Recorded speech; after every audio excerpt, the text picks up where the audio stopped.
Welcome back to the Second to None podcast. I'm glad you joined me today because we have something very special for you. Today, we are going to talk about why disenfranchisement didn't end. We're going to talk land, policy, and the cycle after Reconstruction. Buckle up, we're going on a ride today. Up to this point, we've talked about what the Freedmen's Bureau was, what it was designed to do, and how its work was interrupted. In this episode, we are going to answer a question many people ask but rarely get a clear answer to. If slavery ended and laws changed, why did disenfranchisement continue? And why does it still show up in housing, land ownership, and economic stability? To answer that, we have to understand that systems do not disappear simply because laws change. Systems evolve. When slavery ended, the economic system that depended on free labor did not vanish, it adapted. The absence of land ownership among the newly freed population made that adaptation possible. Without land, people had no bargaining power, no independent means of survival, and no insulation from coercion. That vulnerability allowed new systems to form that achieved similar outcomes through different mechanisms. One of those mechanisms was sharecropping. Sharecropping is often described as a compromise between landowners and laborers, but in practice it functioned as a debt trap. Families worked land they did not own, borrowed supplies at inflated prices, and were paid only after harvest, often discovering they owed more than they earned. Because they did not own land, they could not leave without forfeiting everything. This was not accidental. It was a direct consequence of denying land at emancipation. Another mechanism was criminalization. Vagrancy laws, loitering laws, and labor contract violations allowed local authorities to arrest black men for minor or fabricated offenses. Once arrested, they could be leased to private employers through convict leasing programs. This recreated forced labor under the authority of the state. Again, land ownership would have provided protection. Without land, people were easier to target, remove, and exploit. Now keep this in mind. If they make you a criminal, they can arrest you and separate you from your land, too. Boy, are we finna get it in today. Let's get to it. Disenfranchisement also took political form. Voting restrictions, poll taxes, literacy tests, and intimidation ensured that those without land or wealth had little political influence. Land ownership historically confers not just economic stability, but political standing. Property owners are harder to displace and harder to ignore. By keeping land out of reach, power remained concentrated in the same hands that had held it before emancipation. Is paying a mortgage and paying rent the same thing? If they both have you paying for 30 years, now maybe even 50 years on a mortgage, they got you in bondage for a lifetime. How is that freedom? How is that considered an asset? We have to start thinking for ourselves and stop paying attention to things that do not make sense. As the 20th century progressed, the mechanisms changed, but the pattern stayed the same. When homestead programs distributed millions of acres of land, black families were largely excluded. When suburban development expanded, redlining prevented access to mortgages. When urban areas redeveloped, black neighborhoods were labeled blighted and cleared. When rural land was passed down informally, heirs' property laws made it vulnerable to loss. Each generation faced a different version of the same problem: instability rooted in lack of protected land access. This is why conversations about land today are not simply about history, they are about continuity. When people ask why wealth gaps persist, why housing insecurity is concentrated, or why displacement keeps recurring, the answer is not cultural deficiency.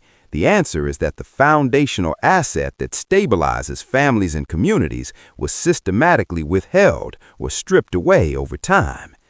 The Freedmen's Bureau matters here because it shows that this outcome was not inevitable.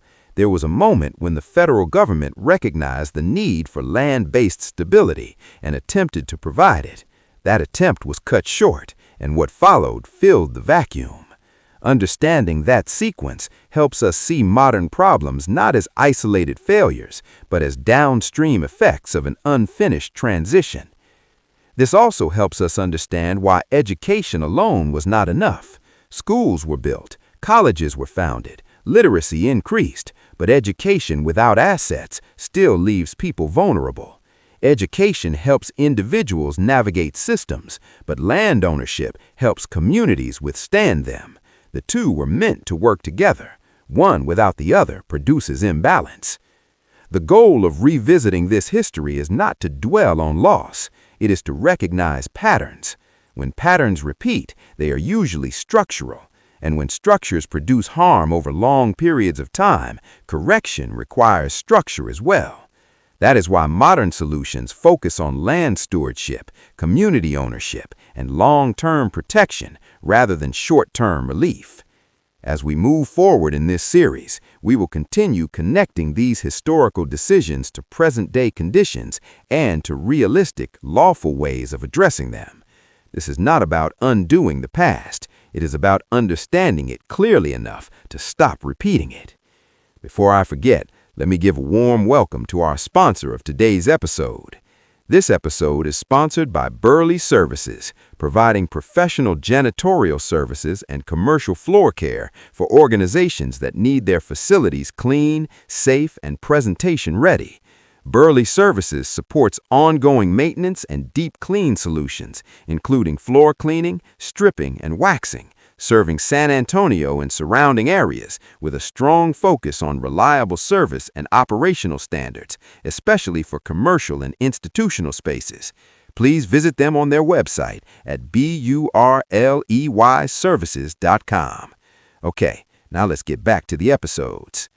In the previous episodes, we talked about how the lack of land after emancipation created long-term vulnerability, and how that vulnerability allowed systems of exploitation and displacement to continue long after slavery formally ended. In this episode, we are going to focus on a simple but often avoided question. Why do land-based solutions succeed where many social and economic programs struggle? To answer that, we have to look at what land actually does in a community and why its absence creates recurring instability. Most programs are designed to address symptoms. They provide temporary relief, assistance, or intervention after harm has already occurred. While these programs can be helpful and often necessary, they do not change the underlying structure that produces instability in the first place. Land-based solutions operate differently. They address the foundation. Land determines where people can live, how long they can stay, whether they can plan for the future, and whether their labor produces long-term benefit or only short-term survival. When people lack secure access to land, everything else becomes fragile. Housing becomes temporary, schools become unstable, businesses struggle to remain rooted, families are forced to move when rents rise, taxes change, where development shifts priorities. This instability is often misunderstood as personal failure or poor decision-making, but history shows it is structural. People cannot build permanence on ground that can be taken, priced out, or reclassified at any moment. Land-based initiatives work because they remove speculation from the equation. When land is treated primarily as a financial instrument, the people living on it become secondary to its market value. When land is treated as a stabilizing resource, the priority shifts to continuity, affordability, and long-term use. This difference alone explains why communities anchored by secure land access are more resilient during economic downturns, demographic changes, and development pressures. Another reason land-based solutions work is because they allow wealth to accumulate slowly and safely. Wealth does not only mean money, it means predictability. It means knowing that improvements made today will still benefit your family tomorrow. It means being able to invest time, labor, and care into a place without the constant threat of displacement. Without land security, people are often forced into short-term thinking, not because they lack vision, but because long-term planning is too risky.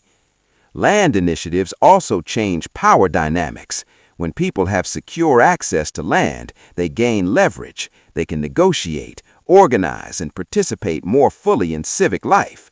Property stability increases voter participation, school involvement, and community leadership. These outcomes are not accidental. They are direct results of people having something stable to stand on, both literally and politically. Importantly, land-based solutions do not require exclusion or confiscation. They rely on stewardship, long-term planning, and protections that prioritize use over profit. They create conditions where families can thrive without being exposed to sudden displacement. They also protect communities from being erased under the banner of progress or redevelopment. What history teaches us is that freedom without land produces vulnerability, and vulnerability invites exploitation. Land-based initiatives interrupt that cycle by anchoring people in place. They do not solve every problem, but they change the environment in which problems arise.